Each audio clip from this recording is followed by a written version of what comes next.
Kalau kita udah mengawal suara C1, kalau Astrid udah hampir 100%, udah tinggal 5 TPS lagi.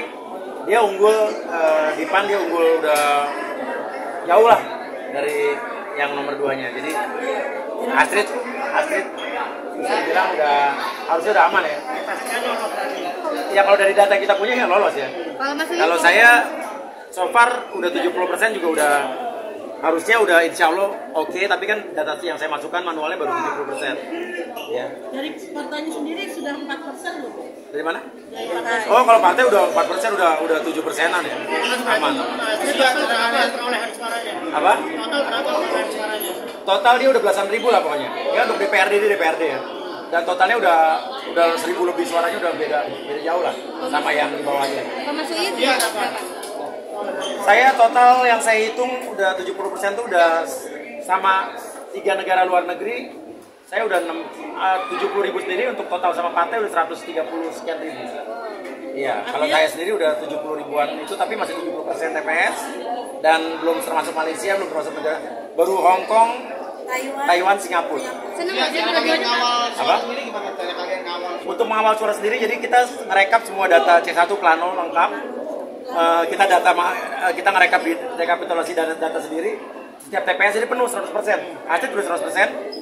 3.100 ya? Dari 3.100 TPS, kalau saya baru 70%. Dari 9.000 sekian, saya baru 7.000 TPS. Sama data di KPU sama nggak? Pak Astrid sama data di KPU sama nggak begitu perhitungan manual? So far sama ya. Jadi kalau insya Allah sih kalau tidak ada kecurangan, tidak ada apapun, harusnya aman. Karena kita kawal terus sampai akhir. Dan kita percaya si rekap ini ada fungsinya, karena data-data plano yang mereka masukkan itu kan tidak bisa dirubah harusnya. Jadi kalau mau ada orang yang melakukan kecurangan, pasti akan bisa ketahuan. Jadi peluangnya kalian kan menang nih, gimana Iya.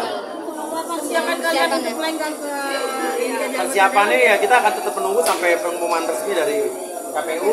Tapi ya kita sudah punya data untuk mengawal suara yang kita punya, data yang masuk 100% asli sudah. Saya baru 70%, supaya kita kawal terus. Karena kan dengar-dengar kan orang bilang katanya hati-hati lu, nanti ada orang yang nakal, ada caleg yang nakal begini gitu. Ya kita percaya bahwa semua bisa berjalan dengan baik, tidak ada kecurangan. Kita percaya semua, kalau kita punya data, bukti lengkap, saksi kita kuat, kita bisa kawal suara ini sampai akhir. Gitu. Oh, saya karena kita udah punya popularitas dan juga punya base, kita nggak ngabisin duit banyak banget ya kayak yang lain ya. Karena kita udah punya namanya popularitas, udah punya nama, untuk ketemu masyarakat kita nggak perlu keluarin duit. Orang kan kalau ngumpulin masyarakat mesti ada yang keluarin per orang 100.000, 150.000, 50.000. Kita untuk ngumpulin orang nggak perlu keluar duit. Orang udah ngumpul aja kok. Artinya keterangan Mas Uyut dan Pak Astrid itu menjadi modal utama untuk raise market. Yes. Nama besar udah pasti udah jadi modal yang sangat besar untuk menekan biaya politik juga. Jadi high cost di politik itu buat artis atau orang-orang terkenal kayak kita tuh nggak tinggi. Nah, kenapa ada korupsi? Itu kan karena ada money politik, ada biaya politik yang tinggi. Nah, sebetulnya orang-orang selebritis yang masuk ke politik itu bisa menekan yang namanya money politik itu serendah mungkin. Mungkin Ya. kalau kalian berapa mungkin keluarnya? Kita belum ngitung ya, cuman yang jelas jauh lebih kecil dibanding caleg-caleg lain, gitu aja deh. Maksudnya, Nah, cara penampilan nanti akan seperti apa? saya tetap jadi diri sendiri aja. Dengan rambut gitu. Rambut ya kalau bisa biru ya tetap biru. Dengan gayanya Hendrik ya Mas. Tetap aja, karena kan DPR yang penting kan hatinya, integritasnya, sama otaknya. Mas, ini jadi sebagai pembuka jalan untuk memudahkan, dan kamu kan juga punya suka membantu masyarakat yang membutuhkan Jadi seperti sebetulnya kan yang membuat saya pengen ke politik tuh, karena kan saya sendiri kan banyak orang yang nggak tahu kalau saya tuh sarjana ilmu politik. Saya lulusan politik, sarjana politik Universitas Indonesia, universitas yang bukan kaleng-kaleng, universitas bagus. Sarjana politik udah untuk yang namanya background pendidikan udah sangat matching sama politik. Tapi kenapa selama ini nggak mau turun? Karena memang hati itu melarang saya turun ke politik. Cuman sering berjalannya waktu, pas udah 3 tahun terakhir ini kita banyak membantu masalah orang di YouTube kita, di lembaga bantuan UIA. Justru kita yang membuat kita jadi berpikir kita kayaknya harus masuk ke dalam sistem untuk bisa membantu orang lebih banyak lagi. Kalau kemarin mungkin sebulan berapa puluh TKW saja yang kita bantu, berapa puluh TKI yang kita bantu. Kalau kita jadi DPR mungkin kita bisa membantu orang lebih banyak lagi gitu. Sudah bayar belum sih Mas Uya? Berapa Mas Uya? Saya sih pengennya kalau dari apa yang sudah saya lakukan selama beberapa tahun terakhir di YouTube, kan saya selain tenaga kerja migran, saya juga banyak membantu orang-orang yang kena KDRT, orang-orang yang kena diskriminasi di bidang hukum, ya kan? Mungkin kalau berhubungan dengan ketenaga kerjaan dan kesehatan di 9, kalau berhubungan dengan hukum dan lain sebagainya di 3, atau berhubungan dengan luar negeri, ya di 1, gitu aja. Untuk kemudian apa sih Mas Uya yang Mas Uya mau lakukan nanti ketika menjabat duduk di Saya pengen memperbaiki sistem yang berantakan. Salah satunya sistem apa? Ya banyak. Hukum di Indonesia kan bagus, hukumnya bagus, tapi pada pelaksanaannya kan banyak oknumnya. Dan undang-undang ketenaga kerjaan itu bagus, tapi pada pelaksanaannya berantakan, apalagi pekerja migran yang di luar negeri.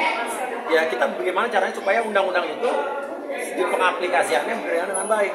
Nah, itu kan fungsi DPR ada 3, legislasi, ya selain membuat undang-undang juga ada pengawasan, ada juga budgeting anggaran.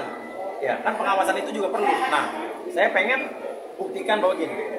Ini mungkin nggak tahu saya terlalu idealis apa enggak, karena kalau saya turun dapil di masyarakat tuh suka ketemu gini. Aduh, kita jarang banget ya ketemu DPR yang turun ke masyarakat.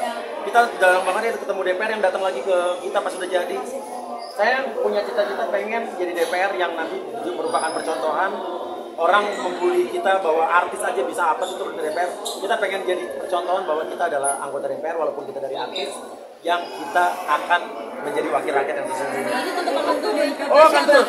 Jadi Kita kita turun ke masyarakat. nanti sudah jadi kita tetap ada yang namanya akan ketemu lagi karena kita pengen jadi jembatan. Benar-benar untuk masyarakat itu ada jembatannya menuju ke pemerintah istilahnya gitu. Aspirasi mereka tuh ada jembatannya. Kita pengen orang terbuka pikirannya bahwa oh ternyata kita kerja kita nggak seperti ya Asrid nggak seperti yang kita pikirnya gitu. Mas Uya sama Katrit mungkin ada nggak sih alasan terjun ke DPR tuh karena nggak selamanya artis tuh berada di titik yang atas mungkin. Sebetulnya kalau ditanya penghasilan gue jadi artis sama DPR ya pasti gedean jadi artis jauh. Ya harus jauh. Tapi apa kan hidup tuh nggak melulu perkara cari duit Pak. Mungkin orang ngelihatnya ya lo bullshit lo peres lo enggak. Sakit COVID yang gue derita 3 tahun yang lalu itu yang membuat gue tuh merubah hidup kita, bahwa hidup nggak perkara melulu cuman selalu cari duit doang, hidup nggak perkara duniawi doang. Iya.